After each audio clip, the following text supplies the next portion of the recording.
think we'd corresponded and had some engagements, but I was delighted to know about you. Do you remember when that was? Is that 15, 20 years ago? You know, I do not, but it's been a minute, man. Yeah. It's been a minute. Yeah, it has been. And those were back good. In the day. That's back in the day when they used to love me in the SBC. What did you do, Voddie? He kept preaching. He kept preaching the Bible and got in trouble? No, man. You know, you know Psalm 120.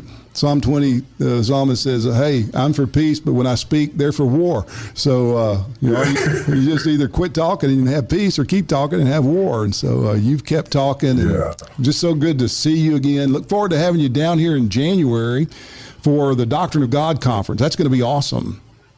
Oh, I can't wait, man. I'm excited about that. Yeah. And then you're doing some other things, too. You just have completed a book manuscript that's going to be coming out in the spring of 2021, and we want to talk a little bit about that, and then also just talk about the theme of that book. So tell us a little bit about it. Well, the working title of it is Fault Lines, and it's sort of a play on the idea of a fault where an earthquake takes place, and the subtitle is about the coming catastrophe in evangelicalism, social justice movement, and evangelicalism's coming catastrophe. And I truly believe that we're seeing a shift now, that there is a fault, and it has shifted, and the ground is moving, and there is separation taking place. And I don't think that we've seen the worst of it. And I've been thinking about this for a number of years, but it's one of those books that I hadn't really wanted to write. Mm-hmm. I was trying to just, stay out of things like that, especially since I've been living in Zambia for the last 5 years. Right. And then, all this stuff happened with George Floyd, and I decided that, first I was late, finding out about what had happened, because, I'm over here on the other side of the world. And then when I found out about what happened, I didn't really do or say, much about it, because again, I was late to the party. And then I saw that there were people who were tweeting, we're watching your Twitter accounts, and and basically demanding outrage. Mm-hmm.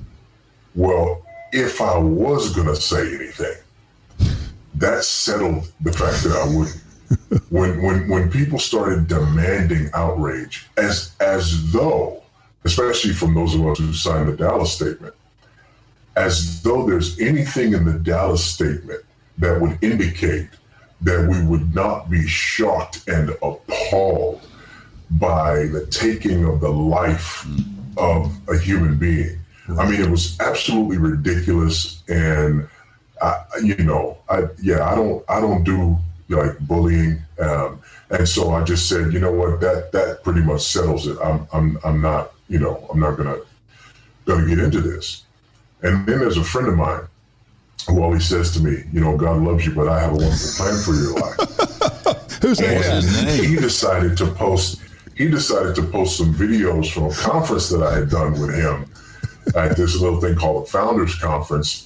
And so all of a sudden I start getting messages from everywhere, just blowing up, with stuff, thank you for posting whatever.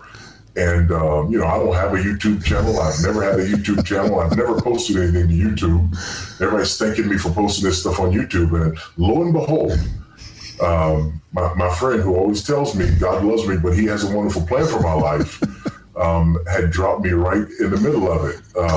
And I don't want to say anybody's name, Tom Askell, but Tom picked a fight and then let you fight it. Is that what happened? Tom punched somebody and stepped out of the way. Exactly. So I sent Tom a meme from The Godfather. I think it was from The Godfather Part 3, where Don Corleone says, "Just when I thought I was out, dragged me back in." Oh yeah. Well, so that really sort of settled it, and I felt like it was time. It was time to do this. And the other thing that really pushed me over the edge was, again, I've been living in Zambia for the last 5 years.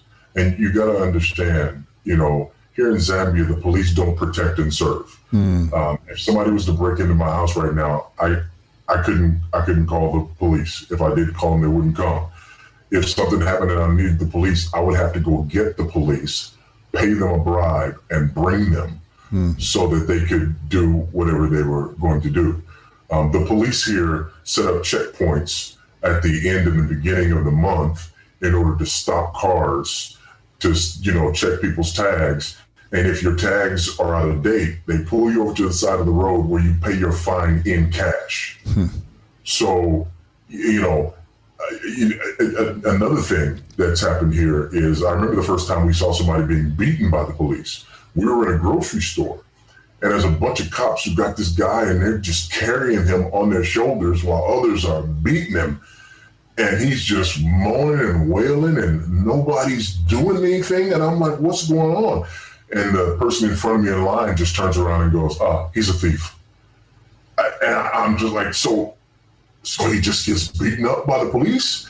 And yes, that's absolutely what happens. So I say all that to say this, that's policing in the country where I live. And people here started talking about the corruption of American policing. That was a bridge too far. At that point, I thought, okay, I gotta do this. I've got to write this. And then when I would talk to people here about the actual numbers and what was happening, they would get this curious look on their face, like, I don't get it, you know. And to which I would respond, yeah, you're absolutely right. The police are not hunting and killing black men. You know, this is an invented narrative. And so anyway, all those things together just kind of, you know, pushed me over the edge to where I decided, you know, this needs to happen. Finally found somebody willing to publish it, and away we went. The fault line idea is, just to hear you talk about it, Voddie, is I just personally to hear you talk about it is powerful, because Tom and I are observing this. We're talking about it nearly every single day. We're watching what's happening with the various organizations over here. And it's crazy. It's crazy to me, especially coming out of like Young, Restless, and Reformed, you know, and the New Calvinism, because there did seem to be, I've said this before publicly. I was sitting with Tom, I don't know which T4G it was, but one of the early T4Gs, sitting with Tom in Louisville. And I remember thinking, like, I was over the moon. Man, I was over the moon. I was like, the hymns and the songs, and yeah. I was sitting with Tom, and Tom, in his way, you know, he's never going to like actually tell me. I could just tell he didn't seem quite as excited as me. He was very excited. He was for it. And I was like, Tom, what's the deal? And aren't you excited? He said, well, I am. I'm very thankful. I'm overjoyed about what I see. I'm just concerned it might not be as deep as it needs to be right now. Doesn't have that doctrinal grounding. But even so, it's wild to look at what's going on over here in these fault lines. So I would love to hear you articulate more about what are those fault lines and what's going on. What do you see? Well, here's the thing, and to go to your issue, you know, I remember, you know, being brought into some of those circles. I was never invited to be a part of, you know, some of them, but, you know, I was brought on as a council member of the Gospel Coalition, and, you know, I, you know, preached at a number of these other, you know, sort of events in this kind of new Calvinist resurgence or whatever. And I remember being very excited about that because, you know, I am one of those individuals who did not come up in Calvinist ranks, came to the doctrines of grace late, and started off really just as a Calvinist and ended up being Reformed. There's a difference between being a Calvinist and being Reformed, right? There's 3 C's for the Reformed guys: Calvinistic, covenantal, and confessional. And so it was interesting, you know, coming into that and beginning to hear warnings from people who were, you know, writing books about the new Calvinism. And some of them being very charitable and saying, hey, this is a good thing. We're glad to see people embracing the doctrines of grace, but we worry about this, and this. And some of the things that guys were worrying about was how big the tent was and how many guys were in the tent calling themselves Reformed who weren't Reformed, who were not covenantal, who were not confessional, and whose cultural ethos was outside of sort of historic a historic Reformed ethos, their understanding of law and gospel and things of this nature. And what's interesting about that is I've gone from scratching my head to, what are you guys, talking about, to now I look back and I look at the influence of critical race theory, intersectionality, the influence of this, what I would start calling the critical social justice movement. I look at the influence, and all of a sudden it's like those movements had Reformed guys at the helm, or more Reformed guys at the helm, older, mature guys who were reaching out to younger guys with platforms and bringing those younger guys with platforms in. And now what's happening is those younger guys with platforms are running headlong into the critical social justice movement. And instead of them having their chains jerked by the older guys are starting to follow them and begin to sound exactly like these young guys and are moving away some of those very foundations. And so it's really been unsettling, to sort of watch that happen from afar. And, you guys know, since the Dallas statement, just like you, I mean, I've been canceled, to borrow a contemporary phrase. I've been canceled by these groups, just like you guys have. And I think, you asked me about some of the fault lines. I think one of the key fault lines is the Dallas statement. The Dallas statement on social justice in the gospel was a fault line. Mm-hmm. And there were people who signed it who were over here, and people who refused to sign it who were over here. And what was interesting is some of the people who refused to sign it, what's interesting about them is that they're very vocal people and they're very vocal critics. They didn't sign it, but they also did not give, not just didn't they give a substantive critique, they didn't give any critique to the statement. So there was nothing wrong with the statement that they were willing to critique, but they weren't willing to sign it. And why? Well, they haven't said, but for many of them, I believe it's because young guys and black guys and brown guys who they had embraced have run headlong into critical social justice.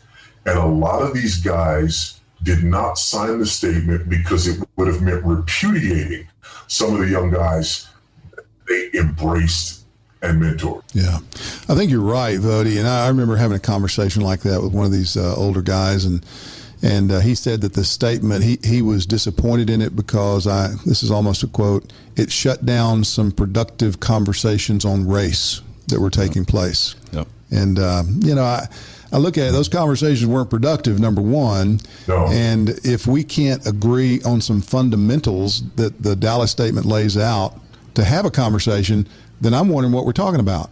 Right. Because, there's not anything wild in that statement. At the end of By What Standard, you remember there's that scene in there with you and me talking at a church you helped found in Houston, Texas, and it was late, actually, man. I don't know. It was probably 2 a.m. when we were talking.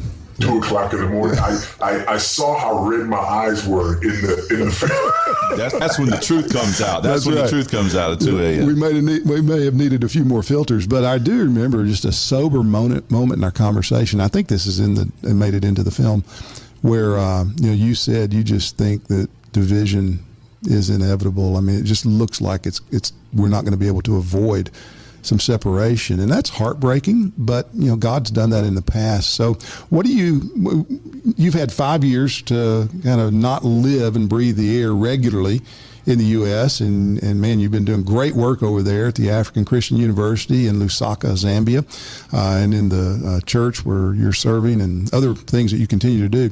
But from that perspective now, where do you think we need to be looking, and what do you think we ought to be doing? Those of us who are covenantal, confessional, those of us who do agree on the scriptures, even those, I'm finding great unity with brothers and sisters who are not covenantal and confessional, but who agree on the authority and sufficiency of scripture to address these current critical social justice issues. Where do you think we need to be taking our stands? Yeah, I've been camping out 2 Corinthians 10. This is a spiritual war. Amen. And the weapons of our warfare, they're not carnal, right? They're not physical, but they are powerful, and they do destroy strongholds, and we've got to unleash them. And there's two things that we're called to do. Number one, we're called to destroy, and we're called to take captives. And I know people don't like that language because we're talking about our brothers. We're not talking about destroying our brothers. We're destroying arguments and lofty opinions raised against the knowledge of God. That's what we're destroying. And I think one of the things that has been happening is that people haven't been willing to destroy the arguments and lofty opinions because they don't want to be seen as trying to destroy their brothers. Mm-hmm. And the sad thing about that is that's not love.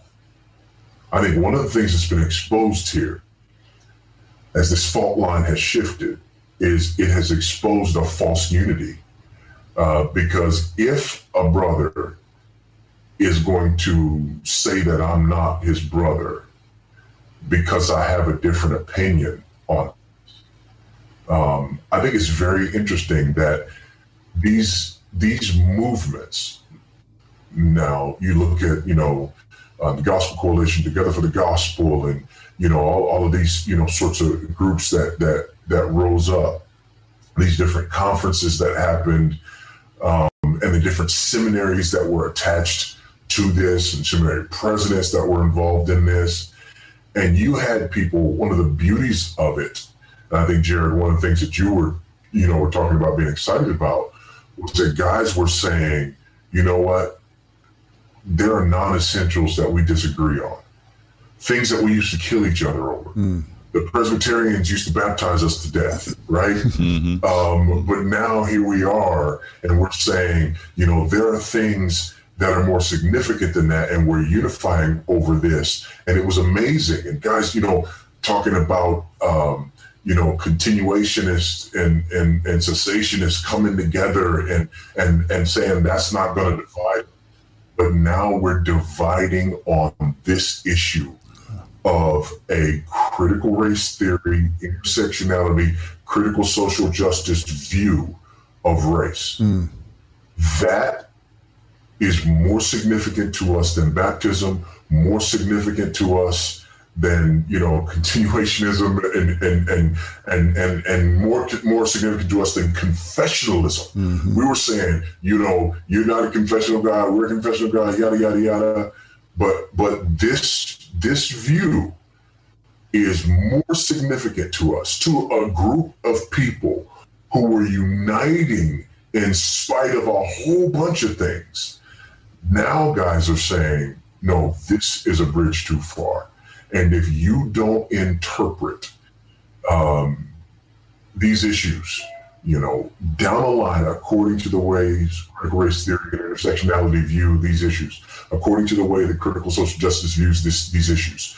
So the definition of whiteness and white privilege and white supremacy, and now add to that white equilibrium and white fragility, and the call to anti-racism and so on and so forth. Now we're saying that those things, right, that is our confession. So you don't have to hold to Westminster. You don't have to hold to 1689, but you do have to hold to D'Angelo and Katie. Wow. Man, that is a profound way to put it, and that's exactly what's happening. I mean, that's a great way to think about it, because you find people now who do disagree on things that 10 years ago we were trying to rally around, but they agree on this social justice approach that's current, and they're the allies. And the ones of us who disagree but who agree with them confessionally, we're the opponents. And, Voddie, Tom and I we've been thinking about what. And the other thing too. No, go ahead. Well, you go ahead. I'll follow up. No, Jerry, go ahead. Okay, well, because it just makes me so sad, man. And I know we're all sad about it, and because it's funny. We went through a lot with By What Standard, obviously, and man, we just said I love everybody. I just have this. I'm not mad at my brothers. I'm not bitter toward anybody. I love them, and it's sad to see this. And I'm wanting to say, how can we? What are those fault lines so that we can help as many people not be taken captive by hollow and deceptive philosophy? And you mentioned one, which I would just underscore, is this sense of if you're stop with the 11th commandment, like stop with it. If you love your brother, you've got to say, and this is actually doctrine of God thing, because man, if I see Voddie sin, I love Voddie. I do care what Voddie thinks about me. I don't want, but that can't dominate our relationship. I got to go to Voddie, and then, well, what if Voddie doesn't repent and thinks you're wrong and doesn't like you? It's like, well, there's a God in heaven, and this is my brother. And but Jared, I think we got to back that up, though. We got to back that up and even say, if Voddie sins, we've got to make sure we're defining sin, not according to Robin DiAngelo and Ibram X. Kendi and, we got a Kimberly Crenshaw and so on. So we got to make sure that we're defining it according to the law of God. And so, and I know you guys have done a lot of this talking about, law and gospel. But we've got to make sure that we're defining these things according to the law of God. And so when we're defining sin, by the way, this is one of the huge problems with the critical social justice movement, because there is a new original sin. And that new original sin is the sin of racism, and all white people are guilty of it. They're complicit in it by virtue of their whiteness. And that's just wrong. That's just not biblical. This idea that, I've talked about this idea of ethnic Gnosticism, and I unfold it, a little more in the book. But this idea that somehow, and by the way, the concept of ethnic Gnosticism is rooted in critical theory. They don't call it ethnic Gnosticism, but this idea that the world is divided into oppressors and oppressed, and the oppressed, by virtue of their oppression, have access to knowledge that the oppressors don't, because they're oppressors. They're inherently blind. And so that's why we talk about listening to our brothers and sisters of color. That's why we're talking about listening to Black voices, and again, so why, and then guys will fall into the trap, and they'll say, well, what about a voice like Voddie's voice? No. My voice is not a Black voice, because according to critical race theory and critical social justice, the Black voice is the voice of the oppressed. If the person is not accepting the role of the oppressed and speaking from the perspective of oppression, then their voice is not authentically a Black voice. Right. So even that statement itself is a nod to critical theory. So when we start talking about, Black voices versus Black bodies, right? Again, this is absolutely a nod to critical race theory. When the Attorney General of Kentucky, comes out and offers his findings, and you have people saying, that he's given one of the founders of BLM says he gave a Bull Connor speech in 2020. A former sergeant in the LAPD says he might be skin folk, but he's not kinfolk. In other words, he's a Black body, but he's not a Black voice. And so, again, this is all rooted and grounded in critical theory. So we have to be aware of where this stuff is coming from. And so there's two things there. Number one, destroy. Arguments and lofty opinions. So we need to identify the arguments and lofty opinions that are raised up against the knowledge of God, and they need to be destroyed for the sake of our brothers. And we need to be, open, honest, loving with our brothers, but fierce in the way that we fight and go to war with these ideologies. Okay, and then the second part of it is taking every thought captive. So we've got to recognize that one of the reasons that this is attractive is because our Christian brothers are not racist, right? Our Christian brothers love the brethren. I brought this. I told you I had a prop here. You guys can see this case, and inside this case, this is a SBC, symbol up here. Inside this case, there's this really nice fountain pen and this really nice, ink there, and has my name on it here. It's from 2001 when I was appointed chair of the Tellers Committee at the SBC.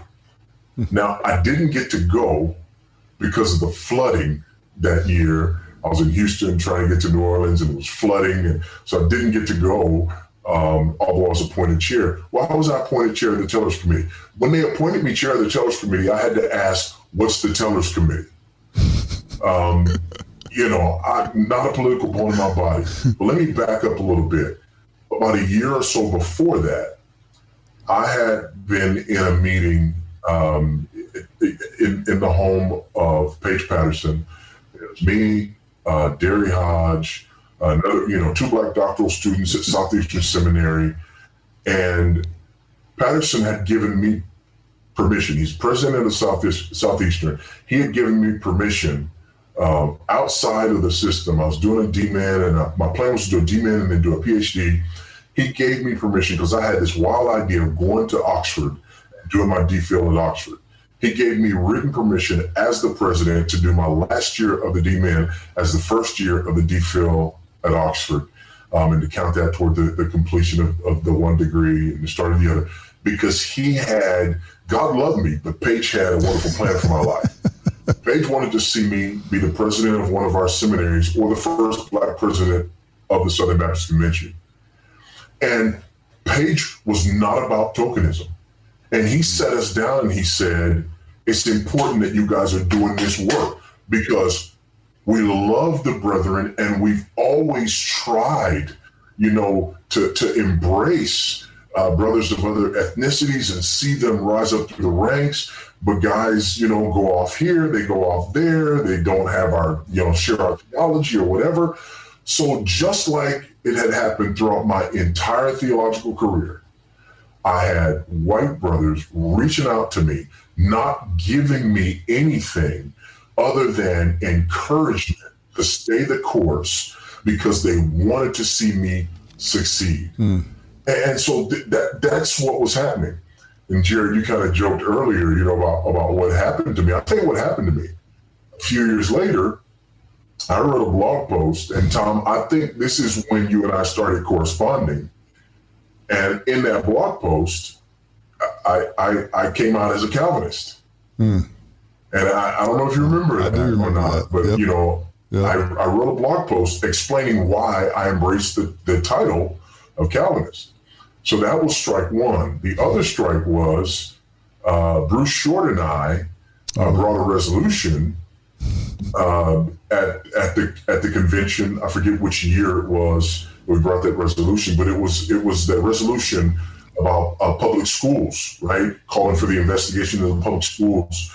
This radical agenda in the public schools. And so, I'm a proponent of home education, and the public schools are sacred, to Southern Baptists.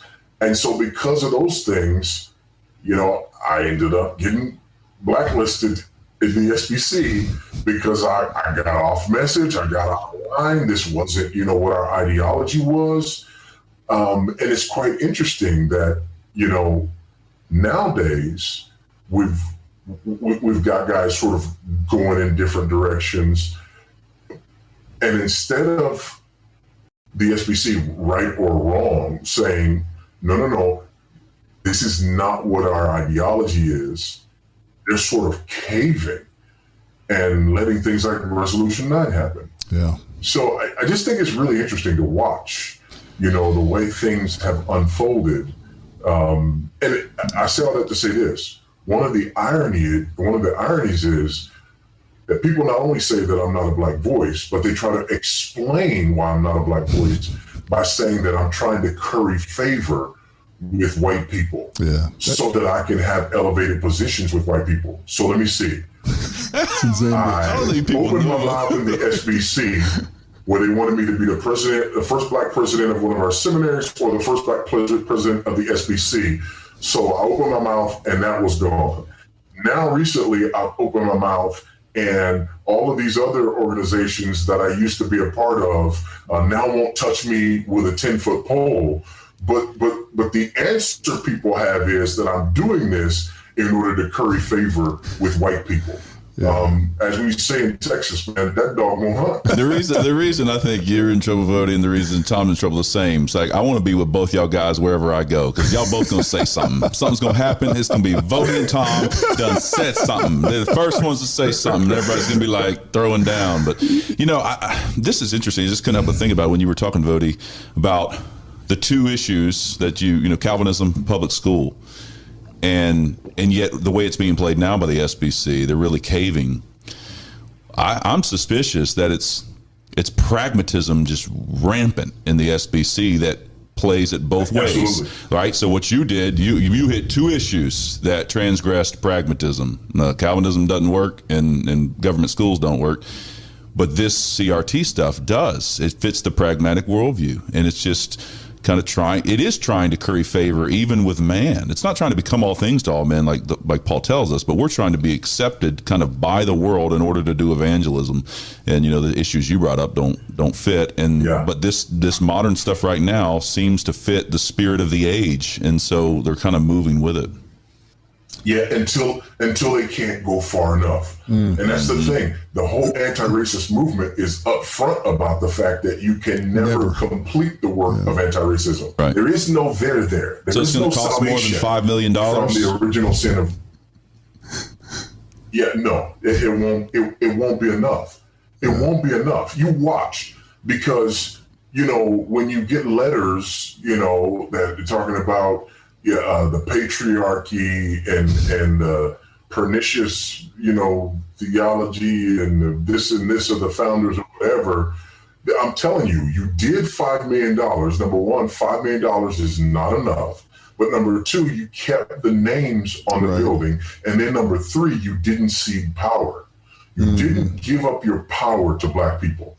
And so now it's going to be, thank you for the $5 million. That was a nice first step, but where are you elevating black voices? Yeah, that's where are you putting black people in the seats of honor, and where are you tearing down all of the references to these individuals in your past whose sins today have been deemed unforgivable, because tomorrow it'll be somebody else's sins. Yeah.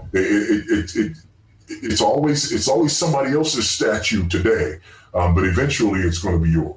Voddie, one of the things you said a while ago, I want to circle back to, that at the bottom of all of this is a failure to recognize or appreciate or understand God's law. I mean, the law and the gospel. And we have hammered that, but I don't think we can hammer it enough, because God is the one who gets to define what is sin and what is righteous.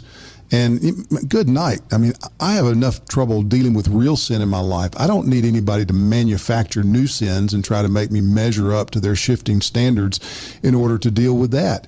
When I hear people treat you and say about you the things that they do sometimes, or people like you who refuse to kowtow to the spirit of the age, it angers me. I mean, it angers me, because they are taking what they assume to be and what they propose to others is high moral ground, and they're trying to point out how you don't measure up to their high standard of righteousness, and their standard is wrong. Their standard is godless, and they are sinning while claiming that they're being morally superior. And the emperor has no clothes. And we have to be willing to say that. And I mean, one of the things I just appreciate you, man. I mean, I watched you on that A Time to Speak panel, you know, with Ed Stetzer and Thabiti Anyabwile. I think it's 2015, wasn't it, when you were in Memphis for that? Matt Chandler and yeah, those guys. Yeah. And you know, every one of them turned on you. Every one of them, and you refused to give 1 inch, and they were taking shots, cheap shots sometimes, and they weren't listening to you. They're twisting your words, and there's nothing they could do to get you to back down from just standing firmly on the law and the gospel. And that's desperately what we need today, man. I'm so grateful for you and your willingness not to budge on those issues. Well, man, I appreciate that, and I just appreciate having friends. You know, I hear you, bro. I hear you. This is about the kids. Is this the group? This is the group. I don't know that we have many more. Voddie, who have you?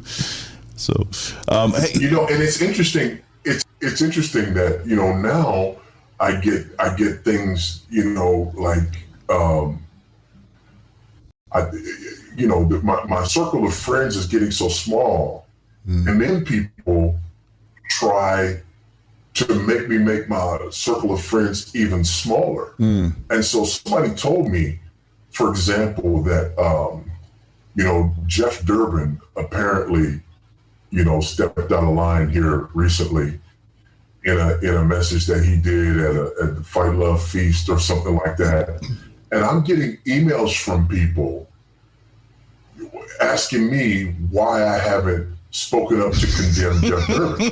Well, first of all, I've never met the man. Secondly, what did he do? You know, and then they're like, you know, he did this and he did that. But then not only am I supposed to condemn Jeff Durbin, but I'm supposed to condemn the Fight Love Feast guys. And so, how did it go? No. Okay, maybe you didn't hear what the message, and maybe you don't know Durbin, but you do know James White, and James White is at Durbin's church, and the guys at Fight Love Feast, they speak highly of you.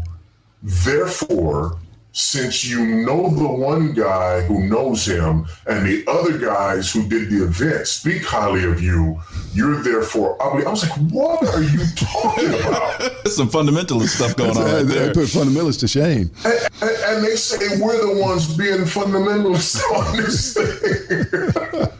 Oh, man. Voddie, you got so much, man. What would you say? And, you know, and here's the other ironic thing. Here's the other ironic thing about it.